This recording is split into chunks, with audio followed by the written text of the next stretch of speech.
ధాత్రి కేదార్ గార్డెన్లోకి వచ్చి జై హింద్ చెప్పండి సార్ అని సాధు నాయక్తో మాట్లాడుతూ ఉంటాడు. మినిస్టర్ బెయిల్ తెచ్చుకొని జైలు నుంచి వెళ్ళిపోయారు జేడీ అని సాధు నాయక్ చెప్పడంతో ధాత్రి కేదార్ షాకింగ్గా వింటూ ఉంటారు. మేము ఇప్పుడే వస్తున్నాం సార్ అని జేడీకేడి ఇద్దరు స్టేషన్ దగ్గరికి వస్తారు. లాకప్లో ఉన్న మీనన్ అయితే ఇవాళ మినిస్టర్ బెయిల్ తీసుకొని వెళ్ళిపోయారు, రేపు నేను కూడా బెయిల్ తీసుకొని నీ కళ్ళ ముందరే వెళ్ళిపోతాను జేడీ అని మీనన్ చాలా సంతోషంగా తనకు తానే అనుకుంటూ ఉంటాడు. జేడీకేడి సాధు నాయక్ ముందు నిల్చొని ఏంటి సార్ ఇదంతా కూడా, ఇలా తప్పు చేసిన వాళ్ళు రహజాల మన కళ్ళ ముందరే బెయిల్ తీసుకొని వెళ్ళిపోతూ ఉంటే మనం చూస్తూ ఊరుకోవాలా సార్? మనం న్యాయం కోసం ధర్మాన్ని కాపాడడం కోసం పెట్టుకున్న రూల్స్ ఇలా మీనన్ లాంటి వాళ్ళకి ఉపయోగపడుతున్నా మనం చూస్తూ ఊరుకోవాల్సిందేనా? ఇది కరెక్ట్ అయితే కాదు సార్ అని జేడీ నిలదీస్తూ ఉంటుంది.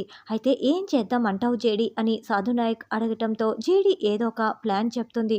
సూపర్, అలాగే చెయ్యి, నీకు ఎలాంటి ప్రాబ్లం రాకుండా మొత్తం నేను చూసుకుంటాను అని సాధు నాయక్ చెప్తాడు. దాంతో జేడీకేడి ఇద్దరు మీనన్ లాకప్ దగ్గరికి వెళ్తారు. జేడీ చేతిలో బేడీలు ఉండటంతో మీనన్ చాలా షాకింగ్గా చూస్తూ ఉంటాడు.